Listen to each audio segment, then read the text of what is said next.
Okay, ப்ராப்ஸோட full form என்ன அப்படின்னா ப்ராப்பர்ட்டிஸ்ன்னு சொல்லுவோம். இது எதுக்கு யூஸ் பண்ணுறோம் அப்படின்னா பேரண்ட் காம்பவுண்ட்லேருந்து சைல்டு காம்பவுண்ட் டேட்டாவை பாஸ் பண்ணுறதுக்காக நம்ம யூஸ் பண்ணுறோம். ஓகே, ஸோ இந்த ப்ராப்ஸ் என்ன பார்த்தீங்கன்னா ஜஸ்ட் ரீட் ஒன்லி தான். ஏன் இதை ரீட் ஒன்லி சொல்கிறோம் அப்படின்னா இப்போ பேரண்ட்லேருந்து சைல்டு காம்பவுண்டுக்கு போகுது அப்படின்னா நான் சைல்டில் என்னால் சேஞ்ச் பண்ண முடியும்னா சேஞ்ச் பண்ண முடியாது. ஏன்னா அதோட ஆக்சஸ் எல்லாம் பேரண்ட்டில் இருக்குது. ஓகேவா, ஸோ அதான் cannot be change by the child.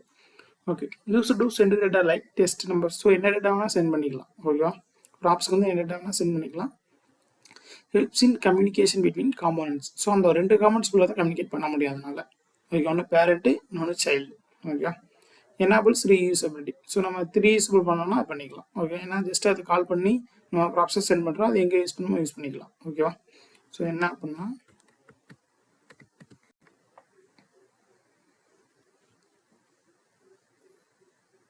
இப்போ அபவுட் டஸ்னால் ஒரு காமெண்ட் ஒன்று கிரியேட் பண்ணலாம்.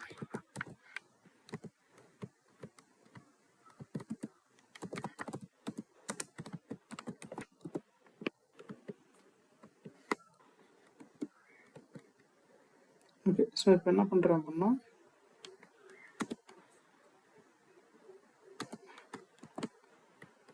அபவுட்ன்றதை ஃபஸ்ட்டு கால் பண்ணிக்கிறேன். இதில்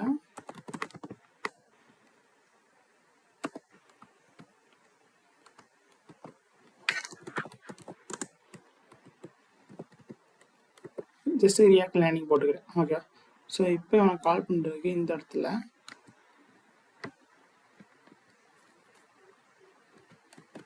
என்ன நேம் பாஸ் பண்ணியிருக்கோம், நேமா. ஸோ நேம்ன்றதை பாஸ் பண்ணிட்டு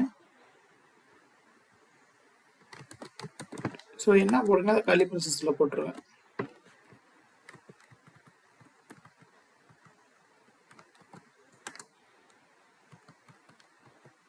ஓகேவா, ஸோ இப்போ போய் பார்த்தோம் அப்படின்னா